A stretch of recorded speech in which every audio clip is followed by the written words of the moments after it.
어느 날 밤 김정은 기쁨조 파티가 발칵 뒤집혔습니다. 기쁨조. 북한 최고 권력자를 위해 춤추고 노래하는 여성들. 화려한 무대 위, 저는 완벽한 미소를 지으며 춤췄습니다. 하지만 무대 뒤에서는 제 의지와 상관없이 고위 간부들의 접대를 강요당했습니다. 불과 2달 전까지만 해도 저는 평양 최고급 공연장 무대 위에서 춤을 췄습니다. 고위 간부들 앞에서 완벽한 미소를 지으며 말이죠. 하지만 그 무대 뒤에서 벌어지는 일들은 아름답지 않았습니다. 동료가 하루아침에 사라지고 거부할 수 없는 명령들이 내려졌습니다. 화려한 한복 속에 감춰진 멍자국, 완벽한 미소 뒤에 숨겨진 공포, 우아한 춤사위 너머의 절망. 저는 이 진실을 더 이상 숨길 수 없어서 목숨을 걸고 탈북했습니다. 제가 가져온 증언을 들으신 분들은 모두 충격을 받으셨습니다. 이 이야기가 궁금하시다면 좋아요, 구독 부탁드리고 어디서 시청하고 계신지 함께 댓글로 남겨주세요. 여러분의 관심이 큰 힘이 됩니다. 그럼 이야기 시작하겠습니다. 2019년 4월, 함경남도 함흥에서 평양으로 향하는 기차 안에서 16살의 저는 설렘과 두려움이 뒤섞인 감정으로 창밖을 응시하고 있었습니다. 옆에 앉은 어머니의 손은 제 손을 꼭 쥐고 있었지만 그 손길 역시 미세하게 떨리고 있었습니다. 사흘 전 인민학교 교장과 당 간부가 우리 집을 방문했습니다. 평양예술단 기쁨조 최종 후보 선발 통지. 그 소식을 들은 순간 집안은 술렁였고 아버지는 믿을 수 없다는 표정으로 통지서를 반복해서 읽었습니다. 어머니는 기쁨과 걱정이 교차하는 복잡한 감정을 눈물로 표현했습니다. 사실 저는 이미 예감하고 있었습니다. 지난 6개월간 학교에서 받았던 특별예술 수업, 한 달에 한 번씩 반복되던 신체 검사. 함흥에서 소문난 용모를 지녔던 저에게 이 통지는 예정된 수순처럼 느껴졌습니다. 평양 모란봉구역 예술회관은 상상했던 것보다 훨씬 웅장했습니다. 소련식 건축물 특유의 육중한 석조외관, 정문 위에 새겨진 거대한 구호. 건물 자체가 권력의 무게를 가시적으로 드러내고 있었습니다. 안내원의 지시에 따라 어머니와 헤어진 후 계단을 올랐습니다. 복도 양편으로 걸린 수령 초상화들이 제 발걸음을 무언으로 감시하는 듯 했습니다. 대기실에는 이미 20명가량의 소녀들이 앉아 있었습니다. 모두 15에서 17 사이.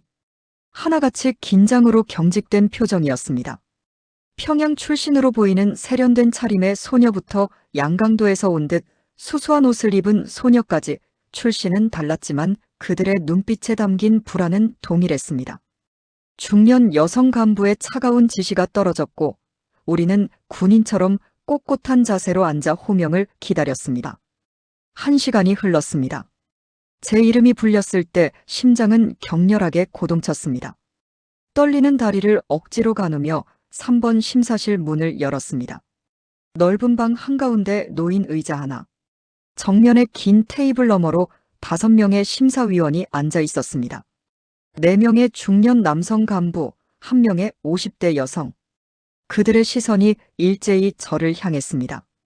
신문에 가까운 질문들이 이어졌습니다. 이름, 나이, 출신 성분, 가족관계, 학업 성적. 저는 준비해온 답변을 또박또박 전달했습니다. 그리고 명령에 따라 천천히 360도 회전했습니다. 5쌍의 눈이 제 신체를 평가하듯 훑어내리는 감각이 불쾌했지만 얼굴에는 어떤 감정도 드러내지 않았습니다. 미소 짓기, 노래, 춤. 반주도 없는 차가운 방 한가운데서 즉석 시연을 해야 했습니다. 채 1분도 되지 않아 중단 명령이 떨어졌고 심사위원들은 서로 속삭이며 무언가를 기록했습니다. 대기실로 돌아왔을 때 이미 3명의 소녀가 눈물을 흘리며 퇴장하고 있었습니다. 탈락의 잔인함은 그렇게 즉각적이었습니다. 2시간이 더 흘렀습니다. 해가 기울며 대기실에 긴 그림자가 드리웠습니다. 처음 20명이었던 소녀들은 7명으로 줄어들어 있었습니다. 합격자 발표가 있었습니다. 4개의 이름. 그중 하나가 제 것이었습니다.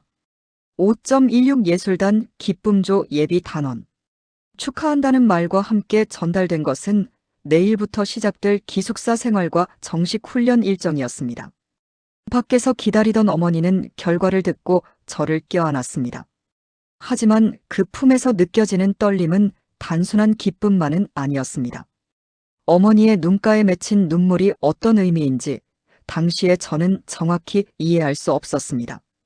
그날 밤 평양의 여관에서 쉽게 잠들 수 없었습니다. 창밖으로 보이는 평양 야경, 반짝이는 불빛들, 어둠 속에 우뚝 선 류경 호텔.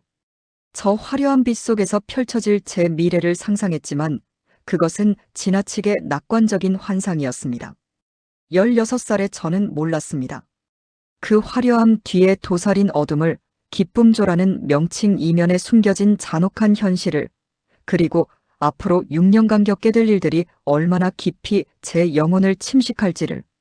다음 날 아침 평양역에서 어머니와 작별했습니다. 출발하는 기차 속에서 바라본 어머니의 모습은 점점 작아지다 결국 시야에서 사라졌습니다. 그것이 일반인으로서의 삶을 살았던 마지막 순간이었습니다. 청춘거리 기숙사 4층 8호실. 2층 침대 4개가 빼곡히 들어찬 좁은 공간. 그곳에서 함께 생활하게 될 7명의 소녀들.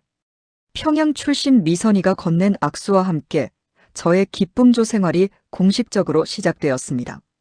당시 저는 이것이 영광이라고, 선택받은 축복이라고 믿었습니다. 그 믿음이 얼마나 처참하게 무너질지는 아직 알지 못했습니다. 2019년 5월부터 2022년까지 저는 기쁨조 훈련생으로서의 시간을 보냈습니다. 새벽 5시. 기상 사이렌이 기숙사 복도를 가르는 순간 하루가 시작되었습니다. 차가운 세면장에서 얼굴을 씻고 거울을 보면 아직 잠에서 덜 깬 16살 소녀의 얼굴이 있었습니다.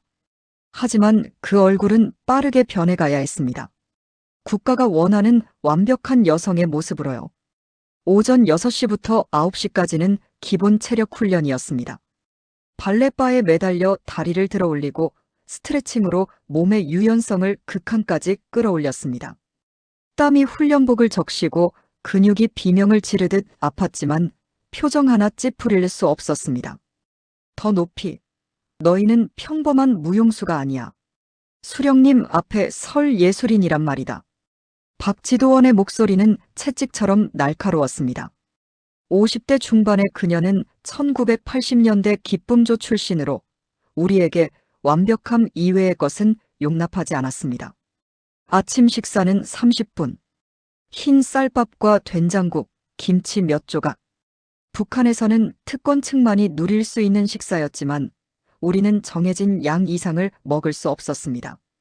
체중계는 매주 월요일 아침마다 우리를 기다렸고 45kg이라는 숫자는 절대적인 기준선이었습니다. 오전 9시부터 정오까지는 무용 훈련이었습니다. 조선 전통무용, 현대무용, 발레. 3가지 장르를 모두 습득해야 했습니다. 거울로 둘러싸인 연습실에서 같은 동작을 수백 번 반복했습니다. 부채를 든 손끝의 각도, 치마폭이 펼쳐지는 궤적, 발끝이 바닥을 스치는 순간의 각도. 모든 것이 밀리미터 단위로 통제되었습니다. 처음 몇 달간은 견딜만 했습니다. 힘들었지만 이것이 예술을 배우는 과정이라고 생각했으니까요. 함께 훈련받는 동료들과 밤늦게까지 서로의 동작을 교정해주고 발에 생긴 물집을 함께 치료하며 연대감을 느꼈습니다. 미선이는 평양 출신답게 세련되었고 양강도에서 온 순이는 순박했습니다. 함경도 출신인 영숙이는 제게 고향 사투리로 농담을 건넸고 우리는 잠깐이나마 웃을 수 있었습니다. 하지만 오후 2시부터 시작되는 특별교육 시간은 달랐습니다. 사상교육실. 김일성 종합대학 출신이라는 리 강사는 우리에게 주체사상과 수령복종의 원리를 주입했습니다. 4시간 동안 꼿꼿이 앉아 강의를 들어야 했고 졸거나 딴 생각을 하는 것이 발각되면 즉시 기압이 떨어졌습니다. 너희는 이제 개인이 아니다. 당과 수령님의 예술 도구야. 너희 몸과 마음은 오직 한 가지 목적을 위해 존재한다. 최고 지도자를 기쁘게 하는 것. 그 말을 들을 때마다 뭔가 잘못되었다는 느낌이 들었지만 그 생각을 입 밖에 낼 수는 없었습니다. 저녁 6시부터 9시까지는 다시 무용과 성악 훈련이었습니다. 저녁 식사는 30분, 그나마도 훈련복을 입은 채로 서둘러 먹어야 했습니다. 밤 9시부터 10시까지는 미용 관리 시간이었습니다. 피부 관리, 헤어 관리, 체형 교정. 전담 미용 지도원이 우리 한 명 한 명의 얼굴과 몸을 검사했습니다. 서연이, 너 이번 주에 1kg 늘었어. 저녁 식사량 줄여. 체중계 숫자에 따라 식사량이 조절되었습니다.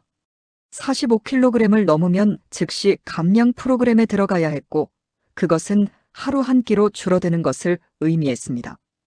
2020년 겨울, 순이가 쓰러졌습니다. 무용 연습 중 갑자기 의식을 잃고 바닥에 쓰러진 그녀를 보며 우리는 경악했습니다.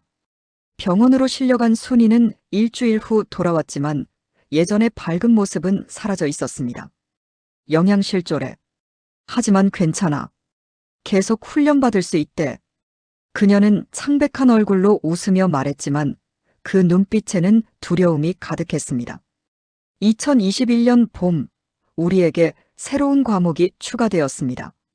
접대 예절 교육. 고위 간부 동무들께 차를 따르는 법, 대화하는 법, 미소 짓는 법을 배울 거예요. 중년의 여성 강사가 말했을 때 연습실에는 미묘한 긴장감이 흘렀습니다. 우리는 술잔을 받치는 각도, 고개를 숙이는 깊이, 말을 건넬 때의 목소리 톤을 배웠습니다. 남성 간부의 농담에 웃는 법, 불쾌한 말을 들어도 표정을 유지하는 법. 기억해. 너희는 절대 거절하면 안 돼. 고위 간부 동무들의 요청은 곧 당의 명령이야. 그 말을 들었을 때 제 등골에 소름이 돋았습니다.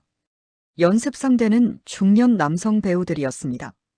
그들은 고위 간부 역할을 하며 우리에게 접근했고 우리는 적절하게 대응하는 법을 익혀야 했습니다. 어깨에 손이 올라올 때 피하지 않는 법, 불쾌한 시선을 받아도 미소를 유지하는 법. 서연이 표정이 굳었어. 더 자연스럽게. 강사의 지적이 떨어졌습니다. 저는 억지로 미소를 지으며 상대 남성의 시선을 받아냈습니다. 속이 메스꺼웠지만 참아야 했습니다.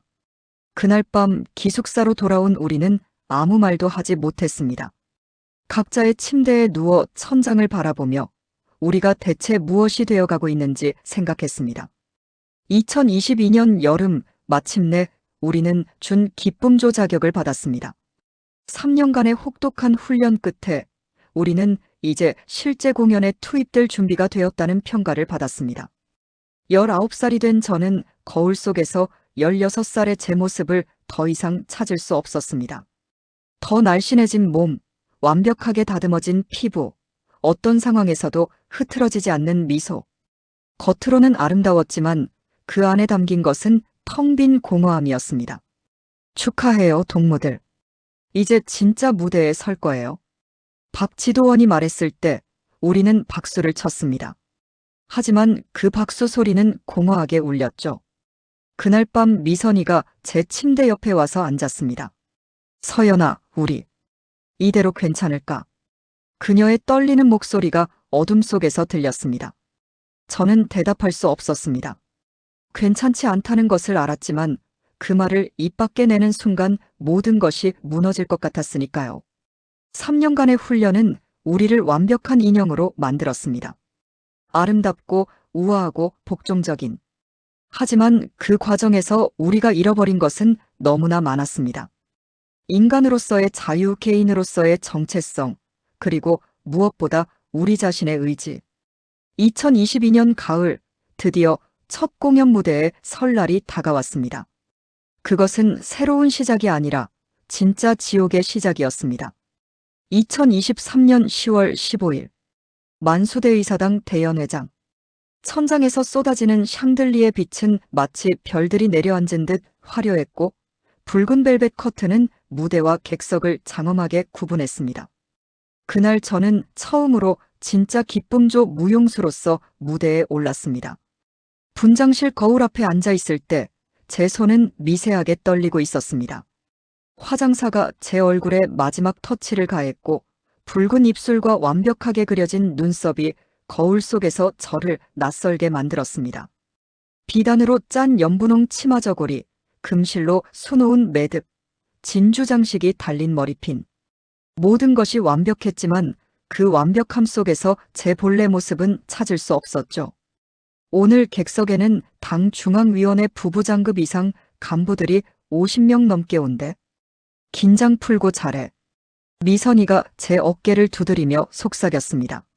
하지만 그녀의 얼굴에도 긴장이 역력했습니다. 무대 뒤에서 들리는 소란. 고위 간부들이 입장하는 소리, 의자가 끌리는 소리, 술잔이 부딪히는 소리. 우리는 막 뒤에서 대기하며 큐를 기다렸습니다. 음악이 시작되었습니다. 붉은 커튼이 천천히 열리며 무대 조명이 우리를 감쌌습니다. 저는 연습했던 대로 우아하게 걸어나가 정중앙에 섰습니다. 객석에 앉은 수십 명의 중년 남성들.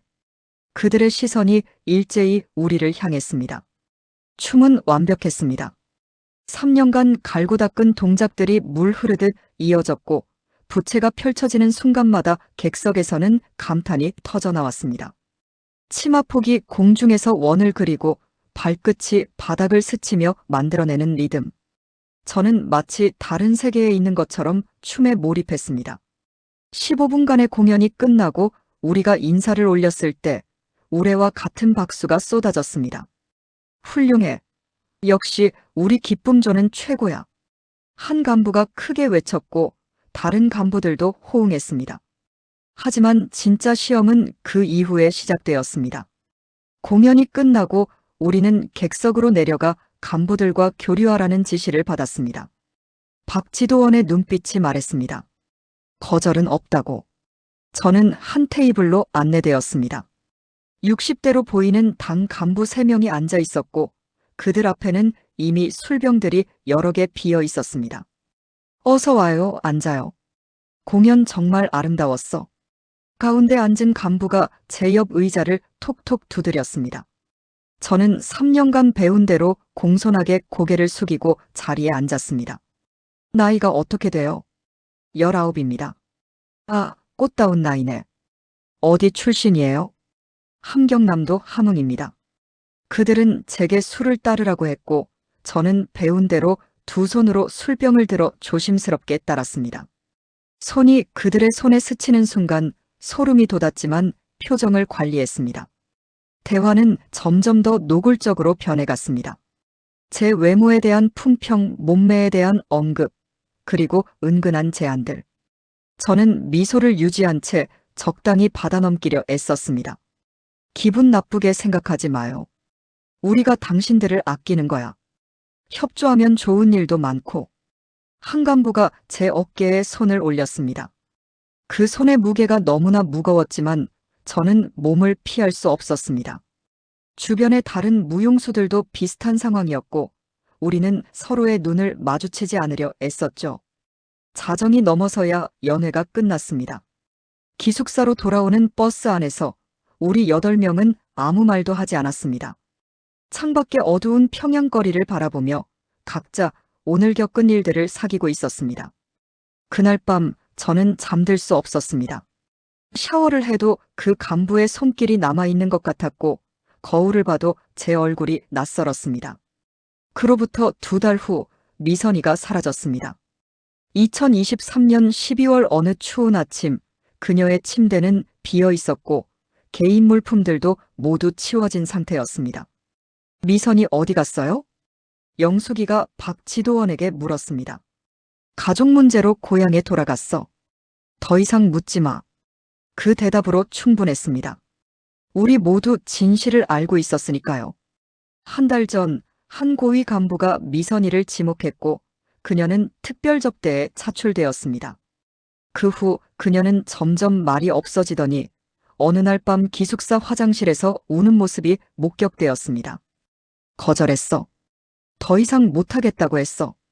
그녀가 마지막으로 제게 한 말이었습니다. 그리고 이제 그녀는 없었습니다. 미선이의 빈 침대를 보며 저는 처음으로 명확하게 깨달았습니다. 우리는 예술인이 아니라고. 우리는 고위층의 향락을 위한 도구일 뿐이라고.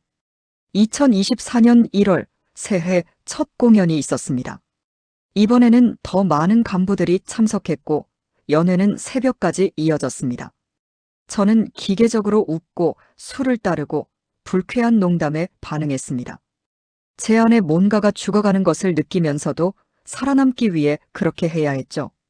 어느 날 밤 기숙사 창문으로 평양 야경을 바라보고 있었습니다. 불빛으로 가득한 도시. 하지만 그 빛 속에는 어둠이 너무나 많았습니다. 미선이처럼 사라진 여성들, 침묵 속에 고통받는 사람들, 그리고 저처럼 인형이 되어가는 소녀들. 이대로는 안 돼. 그 생각이 처음 스친 순간이었습니다. 아직 구체적인 계획은 없었습니다. 하지만 제 안에서 뭔가가 변하기 시작했어요. 순종적이고 복종적이던 19살 소녀가 자신의 운명에 의문을 품기 시작한 거죠. 2024년 봄, 저는 기숙사 도서관에서 우연히 낡은 세계 지도를 발견했습니다. 북한, 중국, 동남아시아, 한국. 손가락으로 그 경로를 따라가며 저는 처음으로 탈출이라는 단어를 구체적으로 상상했습니다. 불가능해 보였습니다. 3대가 멸족당하는 죄, 국경의 철조망, 중국 공안의 추적. 모든 것이 장벽이었습니다. 하지만 미선이의 빈 침대를 볼 때마다 그 불가능이 조금씩 가능성으로 바뀌어 갔습니다. 왜냐하면 여기 남아있는 것보다 탈출 시도가 더 나은 선택처럼 보이기 시작했으니까요. 그렇게 저의 각성은 시작되었습니다. 화려한 무대 위의 미소 뒤에서 조용히 그리고 결연하게. 2024년 6월. 장마철 평양은 습기로 가득했고 기숙사 창문에는 빗방울이 끊임없이 흘러내렸습니다. 그날 저녁 박지도원이 제 이름을 불렀습니다. 서연이, 오늘 밤 김철수 부부장 동무께서 너를 지목하셨어. 저녁 8시까지 고려호텔 1502호로 가. 심장이 얼어붙는 느낌이었습니다. 김철수, 당 선전선동부 부부장. 60대 중반의 그는 기쁨조 무용수들 사이에서 악명 높은 인물이었습니다. 지난해 그에게 접대를 갔던 한 무용수는 한 달간 기숙사에 나오지 못했고 돌아왔을 때는 완전히 다른 사람이 되어 있었죠. 지도원 동무, 저는 거절할 수 없어. 이건 당의 명령이야. 박지도원의 눈빛은 차갑고 단호했습니다. 그녀 역시 과거에 같은 길을 걸었을 것이고 이제는 그 시스템의 수호자가 되어 있었습니다. 저는 기숙사 방으로 돌아와 침대에 앉았습니다. 손이 떨렸고 숨쉬기가 힘들었습니다. 미선이의 마지막 모습이 눈앞에 떠올랐습니다. 거절했어. 더 이상 못하겠다고 했어. 그리고 그녀는 사라졌습니다. 저녁 7시 30분. 저는 가장 단정한 옷을 입고 기숙사를 나섰습니다. 평양 시내를 가로지르는 택시 안에서 창밖의 풍경이 마치 다른 세계처럼 느껴졌습니다. 일상적으로 걷는 사람들, 자전거를 타는 학생들, 장마당에서 물건을 파는 상인들. 그들은 자유로웠습니다. 적어도 저보다는. 고려 호텔 로비에 들어섰을 때 화려한 샹들리에와 대리석 바닥이 저를 맞이했습니다. 엘리베이터를 타고 15층으로 올라가는 동안 제 심장은 점점 더 빠르게 뛰었습니다. 1502호 초인종을 눌렀습니다. 문이 열렸고 양복 차림의 김철수가 나타났습니다. 술 냄새가 복도까지 풍겼고 그의 눈빛은 흐릿했습니다. 오, 왔구만. 들어와. 방 안에는 이미 술상이 차려져 있었고 TV에서는 남한 드라마가 재생되고 있었습니다. 평양에서 남한 콘텐츠를 시청하는 것은 중죄였지만 권력자들에게는 법이 적용되지 않았죠. 앉아. 긴장 풀어. 오늘은 편하게 얘기나 하자고. 그의 말투는 부드러웠지만 제 본능은 위험을 감지하고 있었습니다. 술을 따르라는 지시, 옆에 앉으라는 요구, 점점 더 가까워지는 물리적 거리. 저는 3년간 배운 대로 미소를 유지하려 했지만 얼굴 근육이 굳어갔습니다. 너 왜 그렇게 긴장해? 미선이처럼 되고 싶지 않으면 협조하는 게 좋을 거야. 그 순간 뭔가가 제 안에서 무너졌습니다. 미선이의 이름을 그렇게 함부로 내뱉는 그의 입. 마치 장난감 취급하듯 우리를 대하는 태도. 그리고 거부할 수 없다는 암묵적 협박. 제 손이 술잔을 쥐고 떨리고 있었습니다. 그때 갑자기 복도에서 소란이 들렸습니다. 다른 방에서 누군가 고함을 지르는 소리, 서둘러 움직이는 발소리. 김철수가 짜증스러운 표정으로 문 쪽을 돌아보았습니다. 잠깐 기다려. 그가 문을 열고 나가는 순간 저는 본능적으로 움직였습니다. 가방을 집어들고 반대편 비상구 쪽으로 달렸습니다. 계단을 뛰어내려가며 심장이 터질 것 같았지만 멈출 수 없었습니다. 호텔을 빠져나와 어두운 골목으로 숨었습니다. 빗속에서 벽에 기대어 거칠게 숨을 몰아쉬며 저는 깨달았습니다. 이제 돌이킬 수 없다고. 도망쳤다는 사실이 보고될 것이고 처벌이 기다리고 있을 거라고. 그날 밤 저는 기숙사로 돌아가지 않았습니다. 함흥에서 함께 자랐던 친구 은희의 집에 숨었습니다.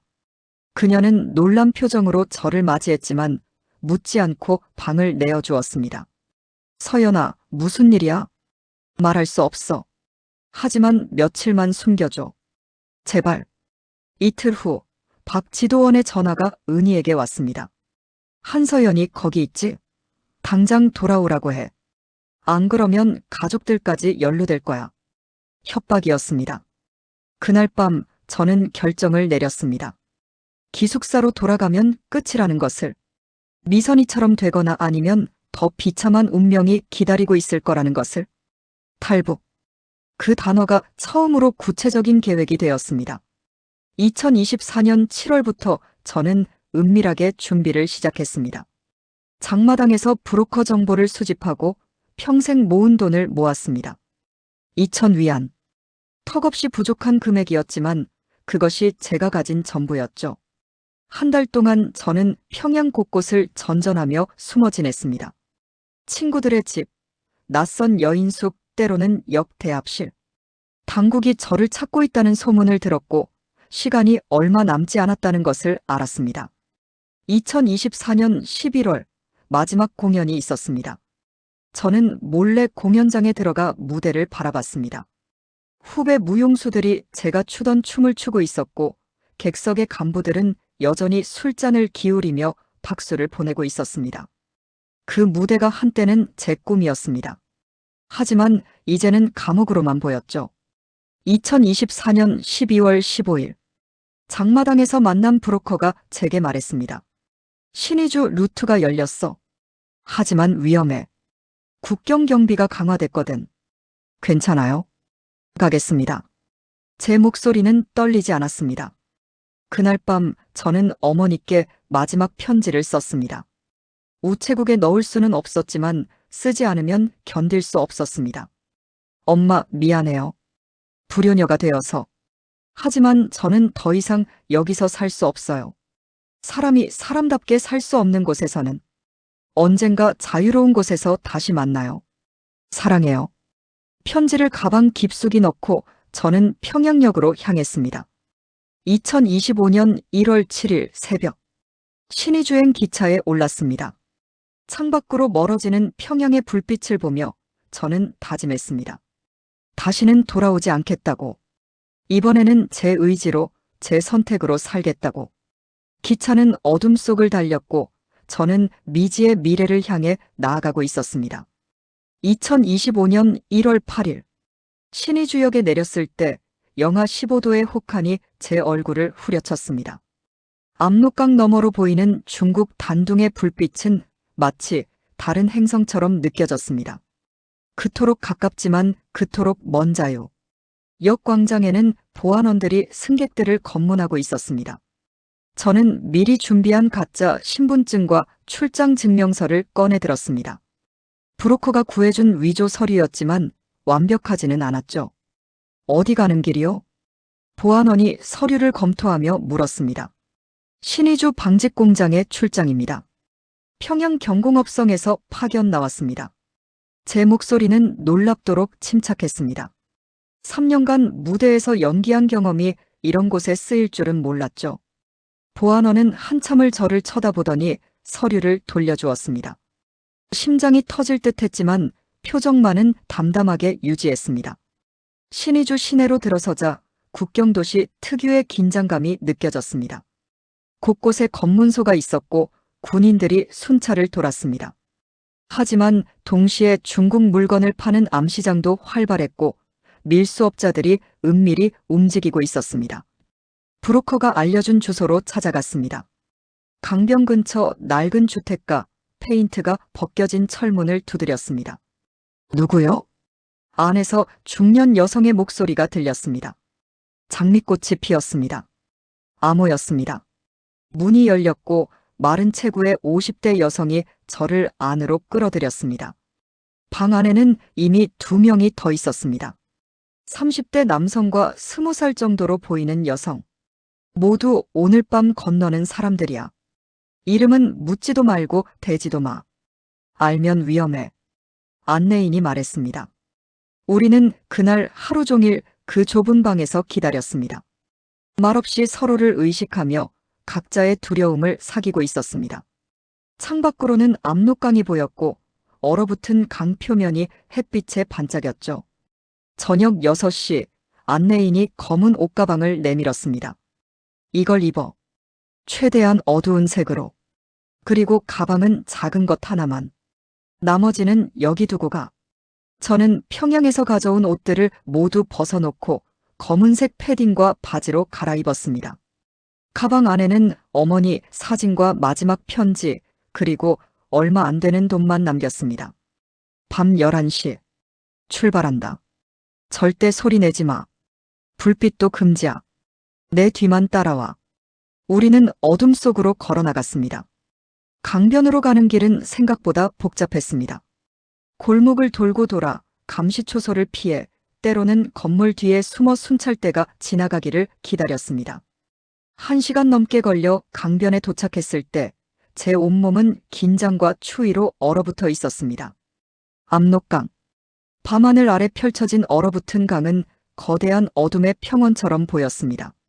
저편 중국 단둥의 불빛이 아득히 보였지만 그 사이의 거리가 얼마나 먼지 가늠할 수 없었죠. 지금부터가 진짜야. 저 강을 건너야 해. 초소 불빛이 보이지? 저게 우리를 비추면 총 맞아. 엎드려서 기어가. 절대 일어서지 마. 안내인의 말에 제 다리가 후들거렸습니다.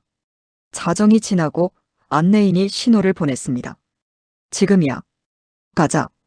우리는 강둑을 내려가 얼음 위에 발을 디뎠습니다. 얼음이 발밑에서 삐걱거리는 소리가 들렸고 차가운 바람이 뼈속까지 파고들었습니다. 엎드려서 기어가기 시작했습니다. 얼음 표면은 울퉁불퉁했고 날카로운 부분이 손을 베었습니다. 하지만 멈출 수 없었습니다. 앞서가는 안내인의 뒷모습만 보며 계속 전진했죠. 10분, 20분, 30분. 시간 감각이 사라졌습니다. 오직 앞으로 나아가는 것만 생각했습니다. 손은 얼어서 감각이 없었고 무릎은 얼음에 쓸려 아팠지만 참았습니다. 갑자기 멀리서 불빛이 움직였습니다. 엎드려. 움직이지 마. 안내인의 급한 속삭임에 우리는 얼음에 완전히 붙었습니다. 북한 초소의 탐조등이 강 위를 훑었습니다. 불빛이 점점 가까워지고 제 심장은 미친 듯이 뛰었습니다. 불빛이 제 바로 앞을 지나갔습니다. 숨도 쉬지 못한 채 저는 얼음 위에 납작 엎드려 있었습니다. 탐조등이 천천히 멀어지고 다시 어둠이 찾아왔습니다. 계속 가자. 다시 기어가기 시작했습니다. 강의 중간 지점을 지났을 때 얼음이 갈라지는 소리가 들렸습니다. 앞서가던 남성의 발밑 얼음에 금이 갔고 그는 재빨리 옆으로 몸을 굴렸습니다. 공포가 온몸을 휘감았지만 멈출 수 없었습니다. 1시간 반. 마침내 중국 쪽 강둑에 도착했습니다. 얼음에서 땅으로 올라서는 순간 저는 그 자리에 주저앉았습니다. 다리에 힘이 풀려 일어설 수 없었죠.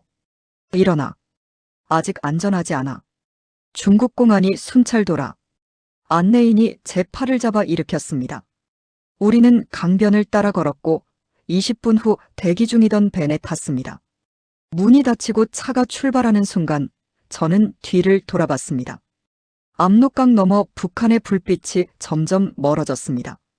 차 안에서 함께 탈북한 여성이 조용히 울기 시작했습니다. 남성은 고개를 숙인 채 떨고 있었습니다. 저 역시 눈물이 흘렀지만 그것이 슬픔인지 안도인지 알 수 없었습니다. 2025년 1월 9일 새벽 3시, 중국 단둥의 한 은신처에 도착했습니다. 낡은 아파트 지하실, 불법 체류자들을 숨겨주는 조선족이 운영하는 곳이었습니다. 여기서 며칠 쉬어. 다음 단계 준비할 시간 필요해. 안내인이 말했습니다. 저는 딱딱한 바닥에 누워 천장을 바라봤습니다. 북한을 벗어났습니다.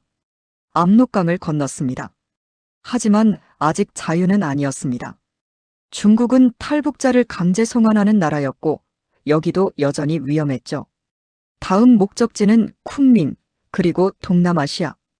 그곳을 거쳐 한국으로 가는 긴 여정이 아직 남아 있었습니다. 하지만 적어도 가장 위험한 첫 관문은 넘었습니다. 얼어붙은 압록강 위에서 기어가며 제가 느낀 공포와 결의. 그것은 평생 잊을 수 없을 것입니다.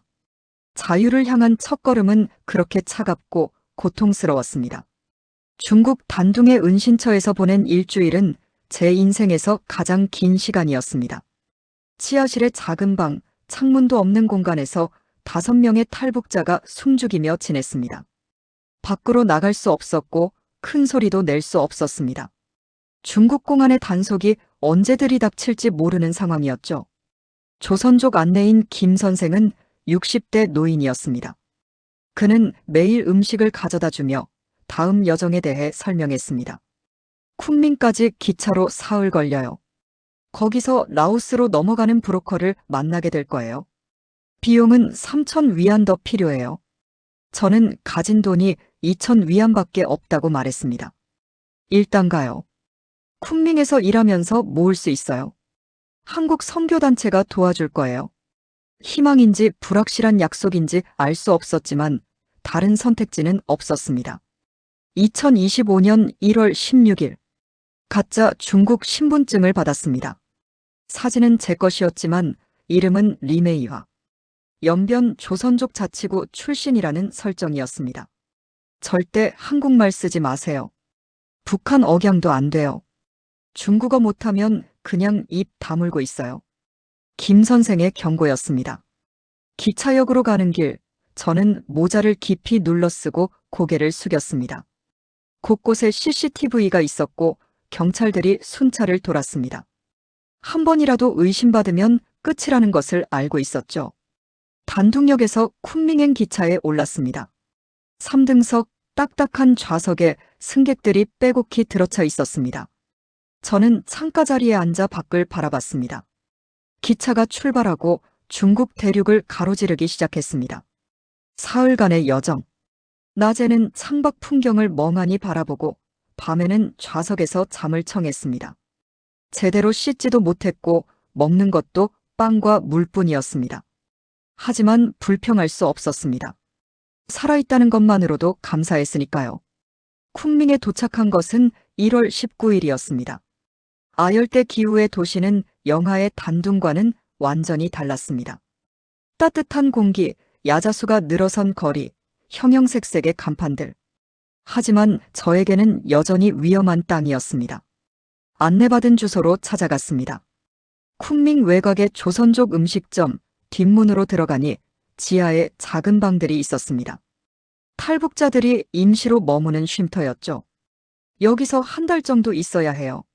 라오스 루트가 열릴 때까지 기다려야 하거든요. 음식점 주인 박 사장이 말했습니다. 그동안 일해야 해요. 설거지, 청소. 하루 50위안 줄게요. 비용 모으세요. 한 달. 저는 아침 6시부터 밤 11시까지 일했습니다. 설거지로 손이 트고 서서 일하느라 다리가 퉁퉁 부었지만 쉴 수 없었습니다. 매일 50위안씩 모아 한 달 후면 1,500위안. 필요한 3,000위안에는 여전히 부족했지만 그것이 제가 할 수 있는 전부였죠. 쉼터에는 10명 정도의 탈북자가 있었습니다. 나이도 출신도 다양했지만 모두 같은 목표를 향해 가고 있었습니다. 한국. 그중 한 여성, 선희 언니는 함경북도 출신으로 저보다 5살 많았습니다. 나는 벌써 여기 온 지 석 달째야. 돈이 안 모여서 가족들한테 송금도 해야 하고 그녀의 얼굴에는 피로가 가득했습니다. 2월 중순 박 사장이 저를 불렀습니다. 라오스 루트 열렸어요. 이번 주 토요일 출발이에요. 비용은 일단 2,000으로 보내줄게요. 나머지는 한국 가서 갚으세요. 감사의 말도 제대로 하지 못했습니다. 목이 메었으니까요. 2025년 2월 22일 8명의 탈북자가 함께 쿤밍을 출발했습니다.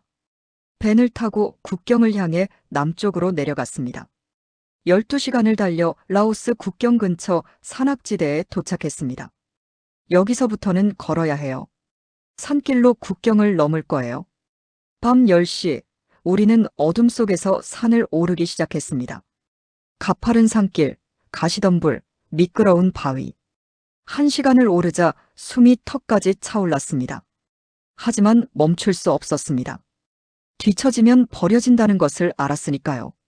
새벽 2시 국경을 넘었습니다. 라오스 땅. 중국과 별반 다르지 않아 보였지만 적어도 여기서는 강제 송환의 위험이 적었습니다. 라오스에서는 다시 버스를 타고 수도 비엔티안으로 향했습니다. 이틀을 달려 도착한 비엔티안에서 우리는 한국 영사관으로 향했습니다. 하지만 그곳에서 또 다른 문제가 기다리고 있었습니다. 서류 심사에 1달 걸려요. 그동안 여기 쉼터에서 대기하세요. 1달. 비엔티안의 탈북자 쉼터는 작은 교회가 운영하고 있었습니다. 한국인 목사님과 현지 직원들이 우리를 돌봐주었습니다. 힘들었죠? 이제 거의 다 왔어요. 조금만 더 기다리세요. 목사님의 따뜻한 말에 처음으로 눈물이 쏟아졌습니다. 평양을 떠난 지 2달. 그동안 참았던 모든 감정이 한꺼번에 터져나왔죠. 3월 중순 드디어 허가가 떨어졌습니다. 태국 방콕을 거쳐 한국으로 가는 비행기 티켓. 꿈만 같았습니다. 2025년 3월 20일 방콕 공항에서 인천행 비행기에 올랐습니다. 좌석에 앉아 안전벨트를 매는 순간 실감이 났습니다. 정말로 한국으로 가고 있다고. 비행기가 이륙하고 창밖으로 구름이 펼쳐졌습니다. 저 구름 너머에 자유가 있다는 것을. 4시간의 비행. 그 시간 동안 저는 지난 2달을 되돌아봤습니다. 압록강의 얼음, 쿤밍의 설거지통, 라오스 산길의 가시덤불. 모든 순간이 생생했습니다. 그리고 이제 드디어 목적지에 도착하고 있었습니다. 2025년 3월 24일 오후 3시. 인천국제공항 입국장 문이 열렸을 때 저는 그 자리에 서서 한참을 움직이지 못했습니다. 밝은 형광등, 깨끗한 바닥, 자유롭게 오가는 사람들. 누구 하나 저를 감시하지 않았고 어디로 가야 할지 명령하지 않았습니다. 그저 각자의 일상을 살아가는 평범한 사람들. 공항 직원이 다가와 물었습니다. 괜찮으세요? 저는 고개를 끄덕였지만 눈물이 멈추지 않았습니다. 통일부 직원들이 저를 안내했습니다. 차를 타고 경기도 안성에 있는 북한 이탈 주민정착지원사무소, 일명 하나원으로 향했습니다. 창밖으로 펼쳐지는 한국의 풍경. 고속도로를 달리는 수많은 차들, 빼곡히 들어선 아파트 단지, 곳곳의 편의점과 카페. 모든 것이 북한과 달랐고 모든 것이 낯설었습니다. 하나원에 도착했습니다.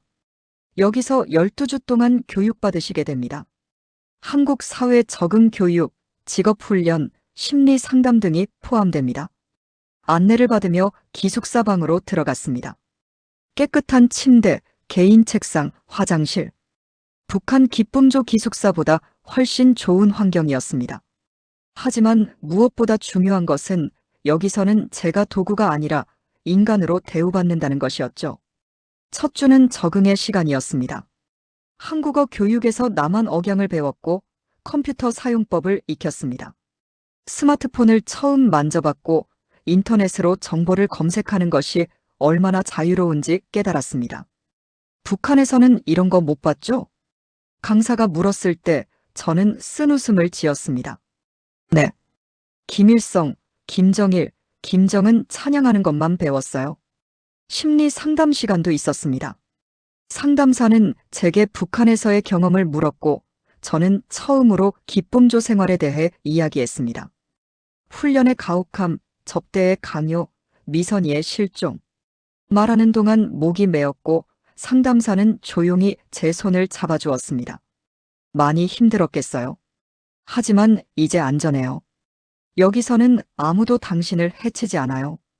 그 말을 들었을 때 비로소 안심이 되었습니다. 하나원에서 만난 다른 탈북자들과도 교류했습니다. 모두 다른 이유로 탈북했지만 자유를 향한 갈망은 같았습니다. 우리는 서로의 이야기를 나누며 위로했고 한국 사회에서 어떻게 살아갈지 함께 고민했죠. 3달의 교육이 끝나갈 무렵 저는 진로를 결정해야 했습니다. 무용이나 예술 쪽으로 계속하고 싶어요? 담당 상담사가 물었습니다. 저는 고개를 저었습니다. 아니요. 다시는 무대에 서고 싶지 않아요. 북한에서의 무용은 제게 트라우마였습니다. 아름다운 예술이 아니라 권력자들의 도구였으니까요. 그럼 뭘 하고 싶으세요? 평범하게 살고 싶어요. 카페에서 일하거나 사무실에서 일하거나 그냥 보통 사람처럼요. 2025년 6월 15일 하나원을 수료하고 서울 관악구의 작은 원룸으로 이사했습니다. 정부 지원금으로 마련한 7평 남짓한 공간. 비좁았지만 제 것이었고 그것만으로도 행복했습니다. 편의점 알바를 시작했습니다. 처음에는 모든 것이 낯설었습니다. POS 시스템, 택배 접수, 손님 응대. 실수도 많이 했고 북한 억양 때문에 손님들이 의아해하는 경우도 있었습니다. 하지만 점장님은 친절했습니다. 천천히 배우면 돼요. 누구나 처음엔 서툴러요. 3달 후 저는 어느 정도 일에 익숙해졌습니다. 급여를 받았을 때의 기쁨, 제가 번 돈으로 장을 보는 자유, 퇴근 후 한강변을 산책하는 여유. 모든 것이 소중했습니다. 2025년 가을, 저는 대학 진학을 결정했습니다. 검정고시를 준비했고 정부 지원으로 학비를 해결할 수 있었습니다. 사회복지학과에 지원했습니다. 제가 겪은 고통을 다른 사람들이 겪지 않도록 돕고 싶었으니까요. 어느 날 저녁 한강변 벤치에 앉아 있었습니다. 노을이 강물에 반사되고 자전거를 타는 사람들이 지나갔습니다. 평범한 일상. 하지만 제게는 기적 같은 풍경이었죠. 문득 북한에 두고 온 사람들이 떠올랐습니다. 어머니는 지금 어떻게 지내실까? 제가 탈북한 것을 알고 처벌받진 않았을까? 기쁨조 동료들은 여전히 그 지옥 같은 생활을 하고 있을까? 죄책감이 밀려왔습니다. 저만 탈출했다는 것. 저만 자유를 누리고 있다는 것. 하지만 동시에 다짐했습니다. 제가 여기서 잘 살아가는 것. 그것이 북한에 남은 사람들에게 희망이 될 수 있다고. 언젠가 통일이 되면 제 경험을 나누며 그들을 도울 수 있다고. 2025년 12월. 1년이 흘렀습니다. 저는 이제 대학생이 되었고 편의점 알바와 학업을 병행하고 있습니다. 한국 친구들도 생겼고 일요일마다 교회에 나가며 마음의 평안을 찾았습니다. 여전히 악몽을 꿉니다. 김철수 부부장의 얼굴, 미선이의 빈 침대, 압록강의 얼음. 하지만 깨어났을 때 제가 서울의 작은 원룸에 있다는 것을 확인하며 안심합니다. 자유. 그것은 제가 목숨을 걸고 얻은 것입니다. 완벽하지 않고 때로는 외롭고 힘들지만 그래도 제 것입니다. 북한 기쁨조 무용수 한서연은 사라졌습니다. 이제 여기 있는 것은 자신의 길을 스스로 선택하며 살아가는 대한민국 청년 한서연입니다. 그리고 저는 매일 감사합니다. 살아있다는 것에, 자유롭다는 것에, 꿈을 꿀 수 있다는 것에. 이 이야기가 누군가에게는 충격일 수 있고 누군가에게는 희망일 수 있습니다. 하지만 이것은 제 진실이고 아직도 북한에서 같은 고통을 겪고 있는 수많은 여성들의 현실입니다. 언젠가 모든 사람이 자유롭게 숨 쉴 수 있는 날이 오기를 바랍니다. 그날까지 저는 제자리에서 최선을 다해 살아가겠습니다. 자유의 소중함을 절대 잊지 않으며